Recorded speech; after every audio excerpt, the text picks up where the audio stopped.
एमएलईज इनहिराफ case की समाअत मुलतवी। Supreme court ने एमएलईज इनहिराफ case की समाअत 2 अप्रैल तक मुलतवी कर दी। ये केस, जिसमें कई एमएलईज की वफादारी तब्दील करने का मामला शामिल है, आज समाअत के लिए मुकर्रर था, लेकिन अदालत ने कार्रवाई को मुअख्खर करने का फैसला किया। केस पर मजीद दलाइल और फैसले आइंदा समाअत में होंगे। रियासत में कोनाकार पस दरख्तों को हटाने की तजवीज़, स्पीकर का तेलंगाना हुकूमत को मशवरा। हरीता हारम के तहत कोनाकार पस दरख्त लगाए गए थे।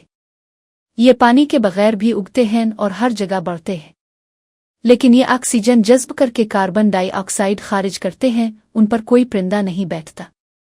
ऐसे दरख्त पूरी रियासत में लगाए गए हैं।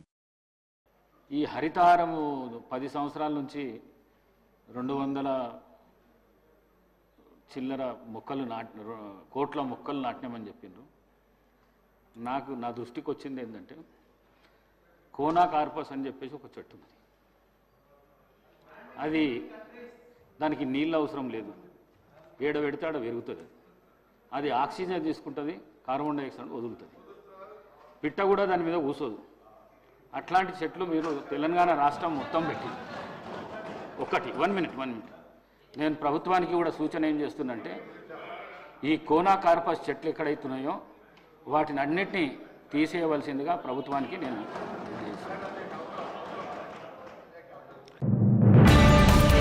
वजीर श्रीधर बाबू को हरीश राव का चैलेंज। बीआरएस हुकूमत के दौर में 26,000 असातिज़ा की भर्तियां हुई, मगर श्रीधर बाबू झूठ बोल रहे हैं कि एक भी नौकरी नहीं दी गई। डायरेक्ट पब्लिक सर्विस कमीशन के जरिए 8,000 नौकरियां और गोरकला स्कूलों में 18,000 असातिज़ा की भर्ती की गई। कांग्रेस हुकूमत में आते ही 1,913 स्कूल बंद कर दिए गए। हरीश राव గౌరవనీయులు శ్రీధర్ బాబు గారు నా పేరు తీసుకొని ప్రస్తావించింది కనుక సభ రికార్డును సెటరైట్ చేయాలని చెప్పి నా ఉద్దేశం అధ్యక్ష. బీఆర్ఎస్ హయాంలో ఒక్క టీచర్ రిక్రూట్మెంట్ జరగలేదని సత్యదూరమైన విషయం మాట్లాడారు అధ్యక్ష. I'm challenging LA minister Sridhar Babu garu, మా హయాంలో 26,000 ఉపాధ్యాయ ఉద్యోగాల నియామకం జరిగింది. 8,000 పబ్లిక్ సర్వీస్ కమిషన్ ద్వారా చేశాం. మరో 18,000 మేము గురుకులాల్లో నియామకాలు చేశాము. 26,000 ఉపాధ్యాయుల నియామకం జరిగితే ఒక్కటి జరగలేదని చెప్పి ఇలా శ్రీధర్ బాబు గారు మాట్లాడడం చాలా పొరపాటు సార్. రెండో పాయింట్ సార్, ఎన్ని స్కూళ్లు మీరు మూతపడ్డాయని మా సబితకు అడిగితే 79 తెరిపించారని బాగానే చెప్పారు, కానీ మూతపడ్డ 1913 స్కూళ్ల సంగతి ఎందుకు మాట్లాడారో నేను అడుగుతా ఉన్నాను అధ్యక్ష. कलेक्टर का मतलब दरबार और गुरूर नहीं होता। इसे अवाम में घुल मिलकर तरक्की पसंद सोच के साथ काम करना चाहिए और अपनी मुद्दतनकार में जिला पर एक नाकाबिले फरामोश छाप छोड़नी चाहिए। वजीर आला चंद्राबाबू మీరందరూ కలెక్టర్స్, కలెక్షన్ ఆఫ్ రెవెన్యూ. ఇప్పటికి కూడా మీ అందరికి ఎందుకు రిమైండ్ చేస్తుందంటే మీ మైండ్లో నుంచి అది తీసేయాలి. ఇప్పుడు మీరు chief executive of the district, collector and magistrate అన్నప్పుడు ఎక్కడ కూడా ఎలాంటి అవాంఛనీయ సంఘటనలు జరగకుండా అదే మాదిరిగా ఫ్యూచర్ ని మీరు ప్లాన్ చేసే పరిస్థితిలో ఉండాలి. అట్లా కాకుండా ఒక అథారిటేరియన్ గా మేము రూమ్ లో నుంచి బయట రాము, లేకుంటే కలెక్టర్ అంటే దర్బార్ ఉంటుంది. ఇంతమంది పాత రోజులు ఉండేవి, నాకు బాగా జ్ఞాపకం. ఎంఆర్ఓ ఆఫీస్ ఉండేది. మీరు కొత్త కాబట్టి, మీరు కొంత యంగ్స్టర్స్ కాబట్టి మీకు తెలియదు. ఏసీ రూమ్ లో కూర్చొని పంకా పెట్టుకునేవాళ్ళు, మనిషి ఉండి దాన్ని లాగుతా ఉండేవాడు. అంటే అది స్టేటస్ సింబల్ అయిపోయింది. బ్రిటిష్ వాళ్ళు ఉన్నప్పుడు కరెంటు లేదు కాబట్టి ఫ్యాన్ కూడా సరిగా లేకపోతే పంకా పెట్టి దాన్ని లాగుతా ఉంటారు, గాలి ఇస్తూ ఉంటారు. అలాంటి ఓల్డ్ అడ్మినిస్ట్రేషన్. కలెక్టర్స్ కూడా నేను నాకు 30 సంవత్సరాల నుంచి మిమ్మల్ని చూస్తున్నాను. నేను ముఖ్యమంత్రిగా అంత మునుపు కూడా చూశాను. 45 years 47 years చూశాను. అయితే ఈరోజు మనం గుర్తుపెట్టుకోవాల్సింది ఏంటంటే, కలెక్టర్ అనే వ్యక్తి చాలా ప్రజల్లో ఒక ప్రగాఢమైనటువంటి ఇంపాక్ట్ క్రియేట్ చేయగలుగుతాడు. I can say one word, me carrier లో కలెక్టర్, ఆ తర్వాత చీఫ్ సెక్రటరీ. అందరికీ చీఫ్ సెక్రటరీ రాదు, కానీ మెజారిటీకి అనివార్య కారణాలుంటే తప్ప కలెక్టర్ గా రిజెక్ట్ చేయరు. ఈ విషయం మీరు గుర్తుపెట్టుకోవాల్సిన అవసరం ఉంది. ఆ కలెక్టర్ గా మీరున్న సమయంలో మీరు చేసే పనులు, మీరు ప్రజల్లో మీరు చేసిన పనుల వల్ల వచ్చే ఇంపాక్ట్ శాశ్వతంగా ఉంటాయి. ఇప్పటికి కూడా కొంతమంది కలెక్టర్స్ గురించి మాట్లాడుతూ ఉంటాం. हैदराबाद में सड़क के बीचों बीच कांस्टेबल पर बियर बोतल से हमला। कमांड कंट्रोल सेंटर के करीब ही कांस्टेबल पर हमला किया गया। बंजारा हिल्स पुलिस स्टेशन हुदूद में तेज रफ्तार से आने वाले बाइकर ख्वाजा ने एक कार को टुक्कर मार दी। कार ड्राइवर और बाइकर ख्वाजा के दरमियान तकरार हुई, जिसे रोकने की कोशिश कांस्टेबल श्रीकांत ने की। इसी दौरान करीब ही मौजूद बियर बोतल से बाइकर ख्वाजा ने कांस्टेबल श्रीकांत पर हमला कर दिया। कांस्टेबल श्रीकांत ने बंजारा हिल्स पुलिस स्टेशन में शिकायत दर्ज करवाई, जिसके बाद पुलिस ने बाइकर को हिरासत में ले लिया। बुला पीएस बुला, किसको बुला? इधर ही कहीं जा रहा है, छोड़ इधर ही भाई। अरे ये तो रोड में बांधरा है, बुला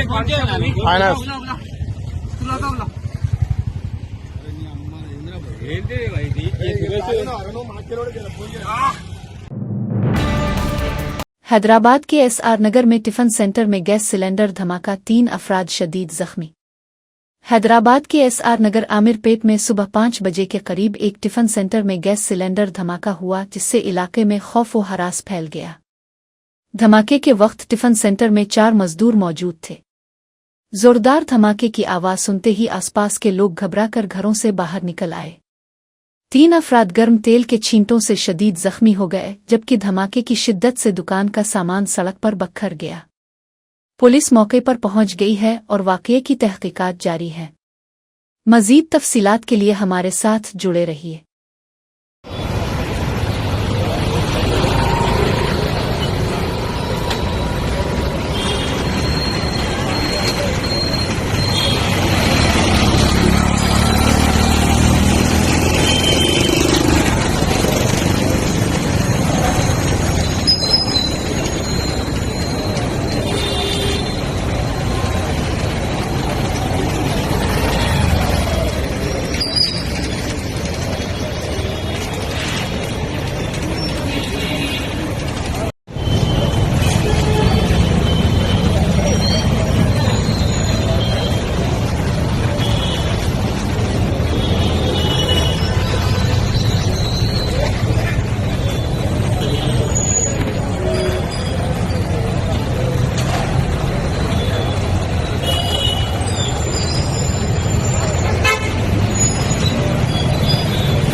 गिने के जूस पॉइंट चलाने वाली खातून बाल बच्ची।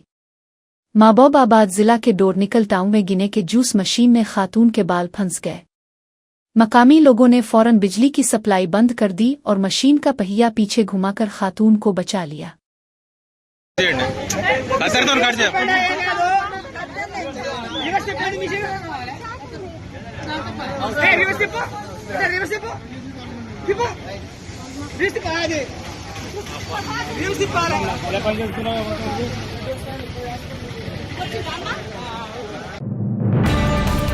मीलारदेवपल्ली में अफसोसनाक हादसा, 15 दिन की बच्ची पानी में डूबकर जाँ बहक। मीलारदेवपल्ली पुलिस स्टेशन की हुदूद में आज एक अफसोसनाक वाकया पेश आया। अलीनगर वर्कर्स क्वार्टर्स में रहने वाली एक तमिलनाडु की फैमिली जो गुज़िश्ता 4 सालों से इस इलाके में मुकीम है और एक बिस्कुट फैक्ट्री में काम करती है, एक दर्दनाक हादसे का शिकार हो गई। आज दोपहर तकरीबन 12:30 बजे मां ने अपनी 15 दिन की मासूम बच्ची को कमरे में सिलाया और नहाने के लिए चली गई। जब वो वापस आईं तो उनकी बच्ची बिस्तर से गायब थी। घबराहट और परेशानी में उन्होंने चीखो पुकार की और पड़ोसियों की मदद से तलाश शुरू की। अफसोस के साथ ये मालूम हुआ कि बच्ची एक बाल्टी के अंदर पानी में डूबी हुई मिली। इसे फौरी तौर पर करीबी अस्पताल ले जाया गया, लेकिन डॉक्टरों ने अफसोस के साथ बच्ची को मुर्दा करार दे दिया। मीलारदेवपल्ली पुलिस ने केस दर्ज करके वाकये की तहकीकात शुरू कर दी है ताकि हकीकत का पता लगाया जा सके और जिम्मेदारों को सजा दी जा सके।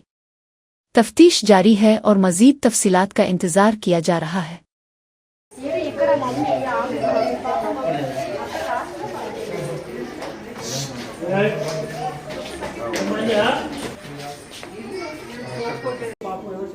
कोई नहीं कहाँ है बच्चा अभी?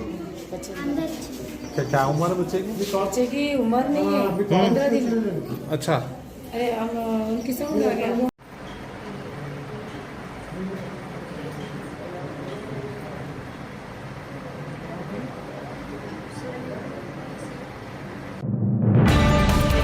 कड़पा जिला में 10वीं जमात का पर्चा लीक होने का वाकया पेश आया।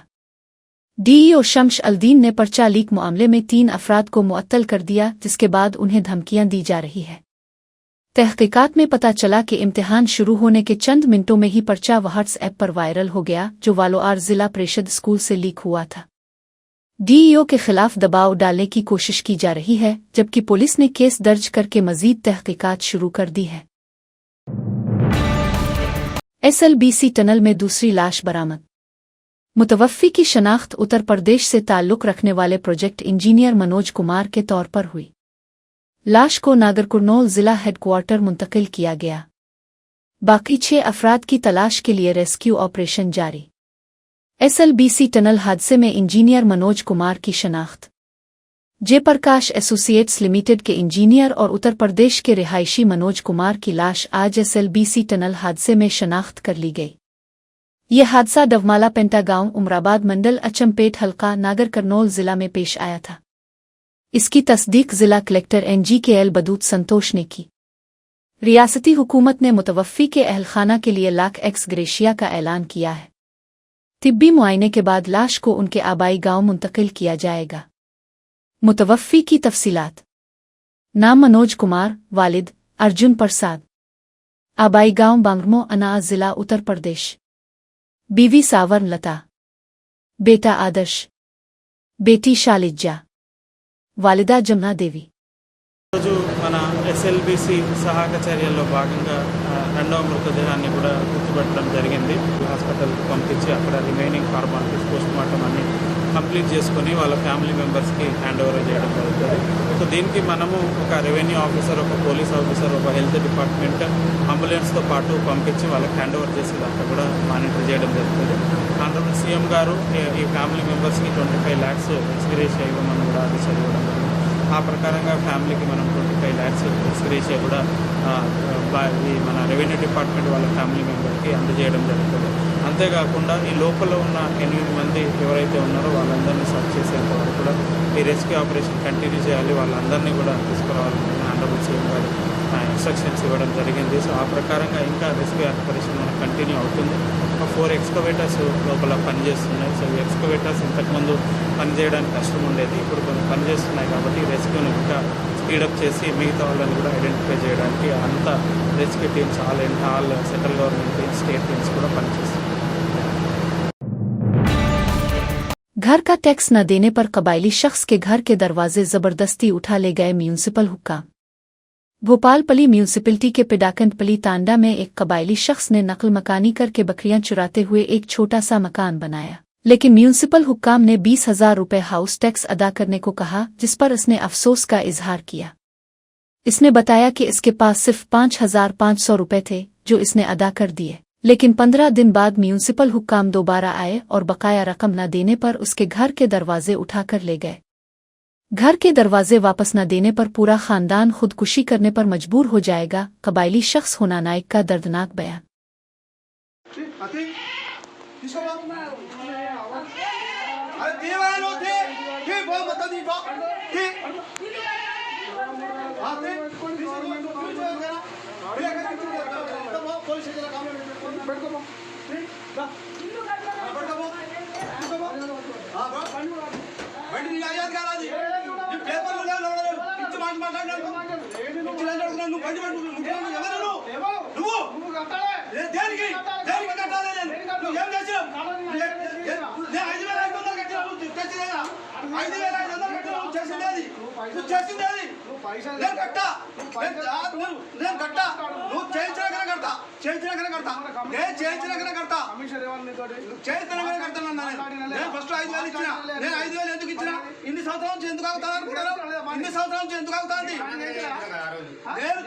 పైసా ఇచ్చినా వంద మంది చేయించలే నువ్వు తీసుకొచ్చి నా ఇంటి కూడా పెట్టావు.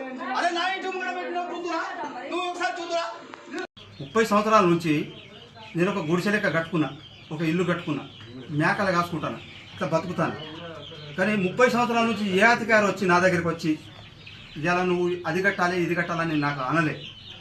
అనకపోతే నేనేమనుకున్నా, వాళ్ళు ఏమైనా లోన్కి ఇట్లా రాస్తారు కావచ్చు, నాకేం లేదు కదా, నాకేమైనా లోన్కి ఇట్లా రాస్తారు కావచ్చు అని నేను అనుకొని నేను వాళ్ళ దగ్గర పోయేటాలకు వాళ్ళు ఏం చేసారు, 20,000 రూపాయలు నువ్వు ఇంటి బిల్లు కట్టాలి అని నాకు చెప్పారు. సార్ మరి నాకు 20,000 రూపాయలు నేను ఏం పని చేసి కట్టగలుగుతాను, నా దగ్గర అయితే పైసలు ఏం లేవు కదా, నేను మేకలు కాసుకొని బతుకుతాను కదా అని నేను చెప్పేటాలకు లేదు నీ ఇంటి జప్తీ చేస్తాం అని అన్నారు. వాళ్ళు అనేటాలకు ఈ ఇల్లు ఇట్లా జప్తీ చేస్తారు కావచ్చు అని అనుకొని నేను భయపడి 5,500 రూపాయలు కట్టిన. 5,500 రూపాయలు కట్టిన తర్వాత మళ్ళీ ఒక 15 రోజుల తర్వాత వచ్చి నువ్వు మొత్తం ఉన్న డబ్బులన్నీ కట్టాలి, ఇంకా 15,000 రూపాయలు కట్టాలి తప్పది అని అన్నారు. సార్ మరి నేను 15,000 రూపాయలు కడతా, మరి నాకు ఏ సవలత లేదా, మరి నాకు రోడ్డు లేదా, నాకు సైడ్ కాలువ లేదా, నాకు కరెంట్ లేదా, మరి నేను ఏం చేయగలుగుతా, మరి నా దగ్గర ఏం లేవు కదా సార్, నేనైతే ఇప్పుడు కట్టలేను, నేను నా దగ్గర మీరు భయపెట్టిస్తేనే నేను 5,500 కట్టినా, లేకపోతే నేను కట్టకపోతున్నా. 20-30 సంవత్సరాల నుంచి నా దగ్గర ఎవ్వరు పైసలు అడగడానికి రాలే, నాకు అసలు తెలియదు ఇంటి గురించి అని నేను చెప్పినాక మొత్తం గిన్నెలు బోళ్ళు అన్ని తీసి మొత్తం బయటపెట్టినాక బండి గుంజుకుపోతారు. బండి మీరు కొనిచ్చింది కాదు, ఇల్లు మీరు కట్టించింది కాదు, నేను సొంతగా నేను డబ్బులు పెట్టి నేను కట్టుకున్నాను, నేను నా గుడిసెలో నేను ఉంటానా, నేను మీ దగ్గర అయితే నేను ఏ ఆలోచన నేను అడగలే, నాకేదో లోన్ ఇట్లా ఇస్తారు కావచ్చా అని చెప్పి అనుకొని నేను మీకు అడిగింది నాకు తప్పైంది కాబట్టి మీకు పైసలు నేను కట్టిన 5,500. ఇగో ఇది నాది జరిగిన విషయం. ఇగో ఇది 2 తలుపు రిక్కలు కూడా బిక్కపోయారు, 2 రూములై. ఇక మొత్తం ఆగమాగం చేసారు, బియ్యం బారపోతామని బియ్యం బారపోసారు, గిన్నెలు బోళ్ళు అని మొత్తం 10 మంది దాకా వచ్చారు, గిన్నెలు బోళ్ళు మొత్తం ఆగమాగం చేసారు. అరే మేమేం అన్యాయం చేసినాం సార్ అని నేనంటే నా మీదుగా మరలబడతారు, నీ మేకలు కొట్టుకుపోతామంటారు, నీ ఇల్లు మొత్తం తాళం పెడతామంటారు. తాళం ఏముంది సార్, రిక్కలు బిక్కపోతారు కదా ఇక మీరు, సరే బిక్కపోరు, ఇక నేనేం చేయలేను. हम इस बिल के जरिए रद्दअमल देने वाले निज़ाम से फ़ाल खतरा कम करने के निज़ाम की तरफ जाना चाहते हैं। दस्ती निगरानी की जगह AI पर मबनी रियल टाइम मॉनिटरिंग को अपनाना चाहते हैं। रेडियो पर वार्निंग देने के बजाय सोशल मीडिया ऐप्स और मोबाइल अलर्ट्स के जरिए खबरदार करना चाहते हैं। वज़ीर दाखिला अमित शाह। हम इस विधेयक के माध्यम से रिएक्टिव रिस्पॉन्स से प्रोएक्टिव रिस्क रिडक्शन की ओर जाना चाहते हैं। मैन्युअल मॉनिटरिंग की जगह से AI आधारित रियल टाइम मॉनिटरिंग की ओर जाना चाहते हैं मान्यवर, और रेडियो पर चेतावनी की जगह सोशल मीडिया एप्स और मोबाइल की चेतावनी की ओर जाना चाहते हैं। गवर्नमेंट लेड रिस्पांस की जगह मल्टी डायमेंशनल रिस्पांस जिसमें सोसाइटी भी शामिल है, नागरिक भी शामिल है, उसकी ओर जाना चाहते हैं। मान्यवर, डिजास्टर रिस्पांस में क्षमता, तीव्रता, दक्षता और सटीकता, ये चारों को समाहित करने के लिए ये पूरा विधेयक बनाया गया है। और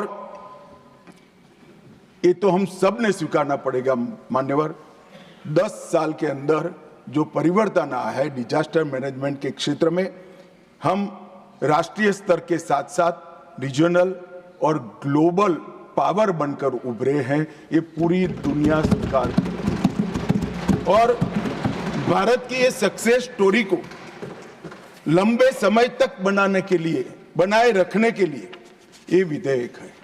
मेरे शब्द प्रयोग को कोई गलती से न समझे, मैं सरकार की सक्सेस स्टोरी नहीं कहता, भारत की सक्सेस स्टोरी को लंबे समय तक बनाने रखने के लिए। माननीय, इससे एनडीए में और एसडीए में दोनों प्रभावी बनेंगे।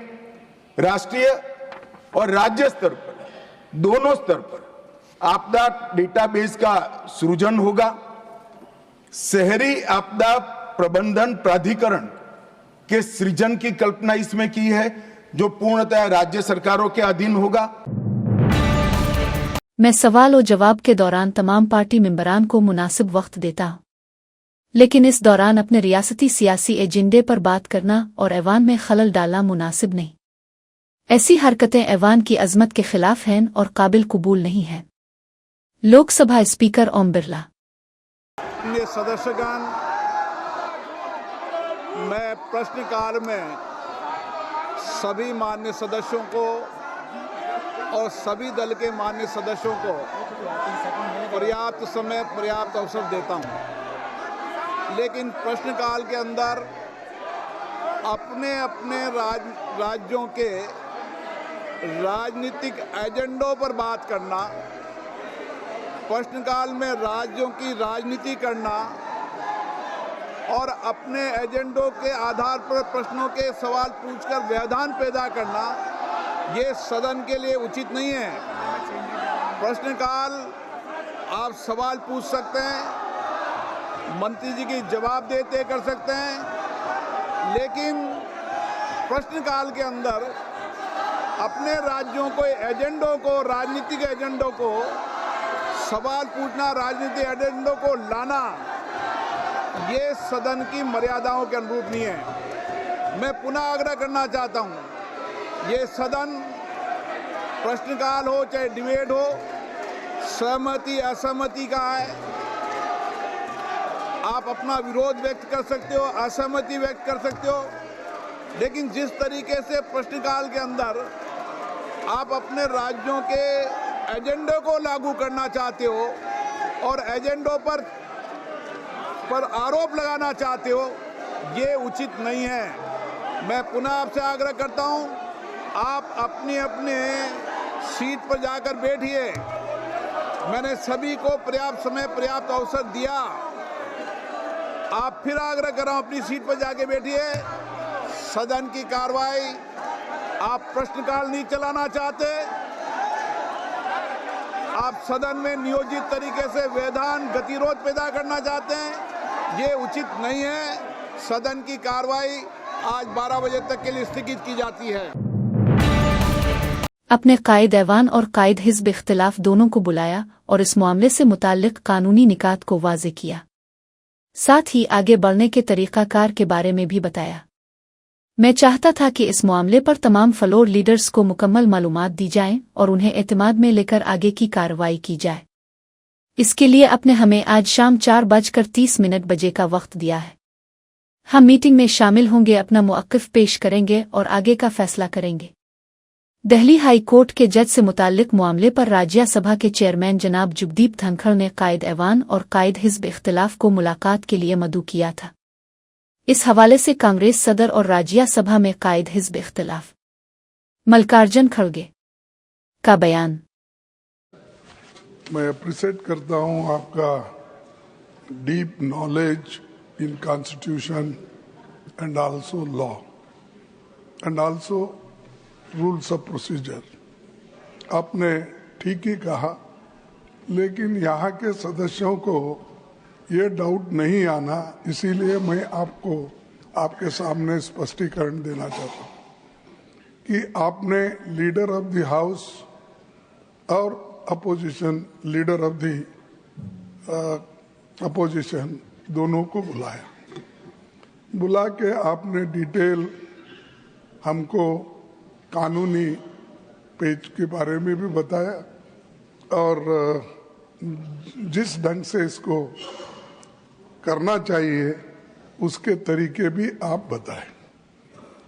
हमने इसीलिए सोचा कि एक तो जितनी नॉलेज आपके पास है कॉन्स्टिट्यूशन, रूल्स ऑफ प्रोसीजर और दूसरे कानून के बारे में, क्योंकि आप बहुत दिन वकालत करे, हम तो एक ही साल में वकालत छोड़ दिए क्योंकि हमको जल्दी पॉलिटिक्स में ही जगह मिला, इसीलिए इधर आ गए। तो मैं ये चाहता था कि हम दोनों। बीजेपी हुकूमत ने ख्याली बजट पेश किया। बीजेपी हुकूमत और वजीर आला रेखा गुप्ता ने जो बजट पेश किया है वो बेबुनियाद और ख्याली है। इसका कोई ठोस जवाब नहीं है। आज ये वाज़ेह हो गया कि हुकूमत ने इक्तिसादी सर्वे क्यों पेश नहीं किया, क्योंकि इससे इस फर्जी बजट की हकीकत सामने आ जाती। बीजेपी हुकूमत दिल्ली के तालीमी निज़ाम को तबाह करना चाहती है। दिल्ली की बीजेपी हुकूमत ने इस बार बजट में तालीम के शोबे को 20% से भी कम हिस्सा दिया है। बीजेपी हुकूमत ने दिल्ली में बच्चों को मियारी तालीम देने के मॉडल को ख़त्म करने का मंसूबा बना लिया है। ना सिर्फ इतना, आज जो बजट भारतीय जनता पार्टी की सरकार ने सदन पटल पर रखा है, उसने भारतीय जनता पार्टी के इरादे बिल्कुल साफ कर दिए हैं। पहला इरादा, सरकारी स्कूलों की शिक्षा को ध्वस्त करना। 10 साल में पहली बार इतना कम आवंटन शिक्षा को हुआ है। आम आदमी पार्टी की सरकार में बजट का 1/4 हिस्सा, 25% हिस्सा, कम से कम 22 से 25% बजट हमेशा शिक्षा को दिया जाता था। 10 साल में ही पहली बार हुआ है कि 20% से कम आवंटन शिक्षा के क्षेत्र को मिला है। तो ये बिल्कुल साफ है कि सरकारी स्कूलों को ध्वस्त करने की प्रक्रिया, गरीब बच्चों को अच्छी शिक्षा देने की प्रक्रिया, अब भारतीय जनता पार्टी ने गरीब बच्चों को अच्छी शिक्षा देने की प्रक्रिया को खत्म करने का इरादा कर लिया। ओडिशा की आधी आबादी, खास तौर पर दलित पसमानदा और कबायली तबके के खिलाफ जुल्म और ज्यादती का घिनौना खेल खेला जा रहा है। ये सब इस रियासत में हो रहा है जहां देवी साभद्रा की पूजा की जाती है, जहां की नायब वजीर आला एक खातून है, जहां की स्पीकर एक खातून है, जहां से सदरन जमहूरिया द्रौपदी मुर्मू का ताल्लुक है। बीजेपी और बीजेडी के लोग साजिश के तहत अपनी सियाह कारस्तानियों पर पर्दा डाल रहे हैं। मुझे फख्र है कि कांग्रेस पार्टी ने इस मामले को एक बड़ा मसला बनाया है। हम इस संगीन मामले पर मुसलसल बहस कर रहे हैं और हुकूमत को जवाबदेह ठहरा रहे हैं।